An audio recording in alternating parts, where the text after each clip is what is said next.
senhor ministro Marco Aurélio Mello, relator desta ação direta de inconstitucionalidade, senhores ministros do Supremo Tribunal Federal, represento aqui o Centro de Estudos das Sociedades de Advogados, o CESA, que já foi aceito como amigo da Corte na ADI 6399, a qual estão apensadas a ADI 6403 e 6430. O debate é singelo. Discute-se se a modificação feita pelo artigo 28 da Lei 13.988 de 1920, que acresceu um artigo à Lei 10.552 de 2002, o artigo 19e, se esta alteração é ou não constitucional. Para tornar curta uma longa história, registro. Trata-se da mudança de paradigma do voto de qualidade no CARF. Os argumentos das 3 ADIs podem ser resumidos em 3 tópicos, que eu vou tentar resumir em não mais do que 4, 5 minutos. O primeiro tópico, elencado pelas ADIs, diz respeito à violação de iniciativa parlamentar, ou seja, e no popular, uso a expressão porque foram usadas nas ADIs, que se trata, esta alteração, este acréscimo do artigo mencionado, que se trata de um jabuti parlamentar ou de um contrabando parlamentar. E aqui faço questão de registrar alguns tópicos, 3. O primeiro é que é tudo matéria tributária. Se a medida provisória original mencionava a questão da transação tributária, o que foi alterado no parlamento também diz respeito à matéria tributária. Observe que isso nos leva a um ponto seguinte, que é o segundo.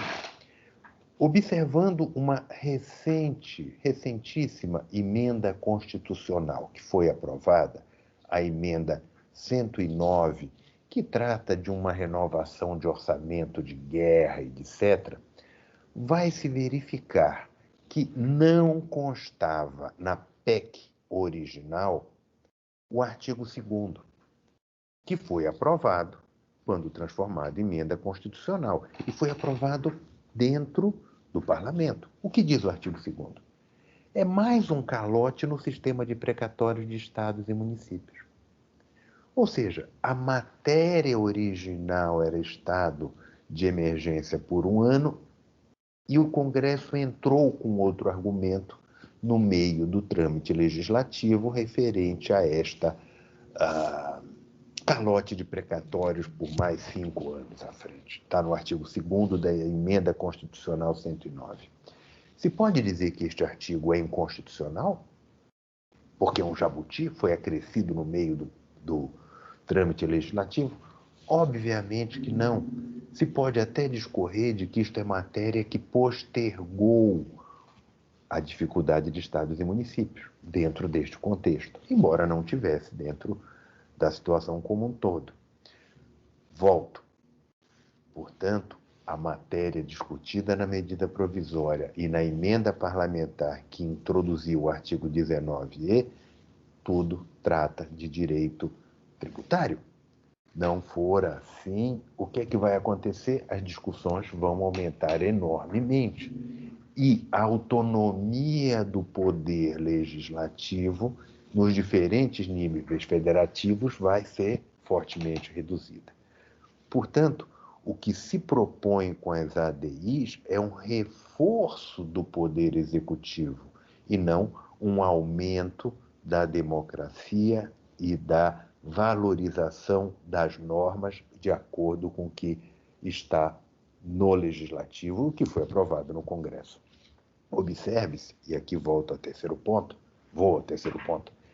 que os precedentes citados pelas ADIs como contrários, que o Supremo já decidiu deste ou daquele jeito contra estes assim chamado jabuti, não dizem respeito, não tem correlação com o caso. A ADI 5127 e a ADI 5012, uma de relatoria do ministro Fachin, outra de relatoria da ministra Rosa Weber, dizem respeito a uma situação completamente diferente. Num caso, a medida provisória discutia incentivos fiscais setoriais. E, num dos casos, houve uma emenda parlamentar regulando matéria de profissão de contabilista. Neste caso, não tem nada a ver a profissão de contabilista com incentivos fiscais setoriais originários da medida provisória. Portanto, neste caso, a declaração foi inconstitucional, de inconstitucionalidade da emenda parlamentar, o que é diferente do que estamos discutindo. Aqui há de se fazer uma distinção. Segundo caso, também envolvendo a mesma medida provisória dentro dessas ADIs. Discutia-se estes incentivos fiscais setoriais que mencionei e, no Congresso, incluíram a criação de uma reserva ambiental no estado de Rondônia. Obviamente, são coisas completamente distintas. E aqui também foi correto declarar inconstitucional. Registro para fim de distinguir o caso em apreço desses dois precedentes elencados nas ADIs e que não têm nenhuma pertinência. Volto e concluo o ponto.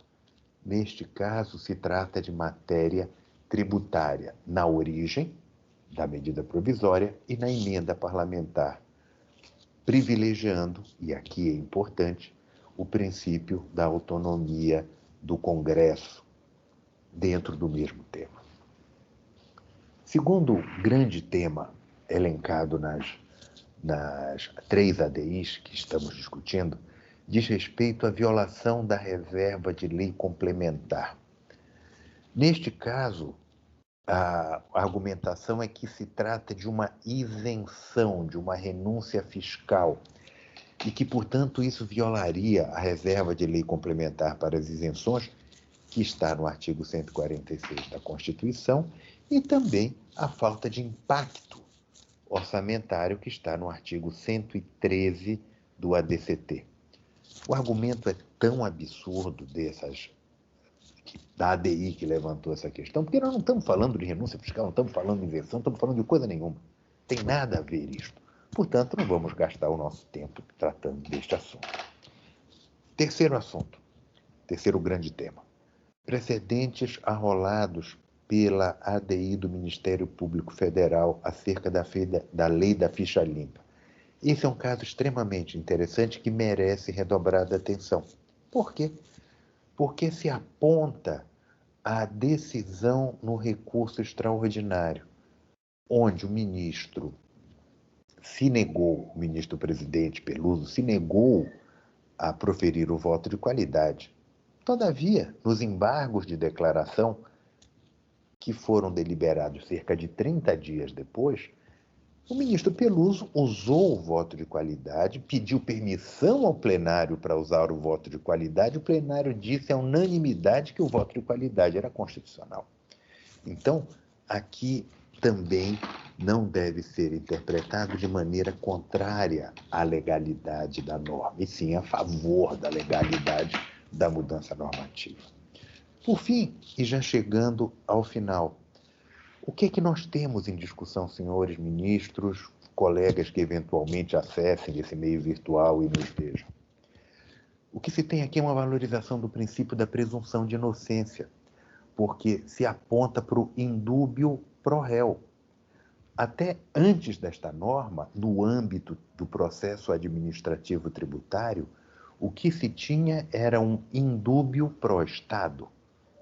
Esta mudança acarretou o indúbio pro réu. Não vou gastar muito tempo, isso tudo está no memorial que foi distribuído e consta dos autos, para afirmar que há uma forte proximidade teórica entre o processo penal e o processo administrativo fiscal. O processo penal se inicia com uma denúncia dizendo que alguém cometeu um crime, e o processo administrativo fiscal se inicia, como regra, como um auto de infração, dizendo que alguma pessoa cometeu uma irregularidade tributária e que, portanto, deve X reais, mais juros, mais correção monetária, mais multas, mais tudo. Se não se privilegia a lógica da presunção de inocência para respeito aos direitos fundamentais de liberdade, no caso penal, no segundo, no processo administrativo fiscal, a estrutura é semelhante e se preserva a fórmula de direitos fundamentais de proteção da propriedade privada que consta nos documentos internacionais referentes aos direitos humanos. Neste sentido, a proximidade dos dois é muito grande e não é razoável imaginar que, de um lado, se tem indúbio pro réu e, do outro lado, se tem indúbio pro Estado. O que já era inconstitucional era o sistema anterior e não a mudança implementada. E, enfim, se algum conselheiro do CARF vier a cometer alguma irregularidade, que seja penado. Existe todo um regime de direito sancionatório penal, civil, administrativo, funcional, para penalizá-los. O que não se pode é adotar que, além de uma dúvida razoável, isto é, havendo empate, este empate valha contra o contribuinte pro Estado. Aqui, havendo dúvida, uma dúvida mais do que razoável no empate, quem tem que prevalecer é o contribuinte. Se trata de algo pro societatis, e aqui a lógica republicana do pro societatis se vale muito mais do que uma lógica de interesse público / estatal. Aqui se tem um interesse público / social em prol da sociedade. Para finalizar, já tendo falado demais e agradecendo a atenção de todos, qual o ponto central desta discussão? É que as 3 ADIs não merecem prosperar. Não há inconstitucionalidade colocada em nenhum dos argumentos apontados. E, portanto, deve-se prevalecer a alteração efetuada. Poderia aqui gastar muito mais tempo, não farei, para tratar dos aspectos da mitologia grega, da origem do voto de Minerva e da diferença entre o voto duplo que acontece e o voto de Minerva que passou a acontecer. Mas isso foi indicado como bibliografia no memorial. Se houver interesse, no memorial consta uma trilha teórica a ser seguida. Agradeço a atenção, peço pelo improvimento das 3 ADIs e pela manutenção da norma mencionada. Agradeço a atenção de todos. Fiquem com saúde.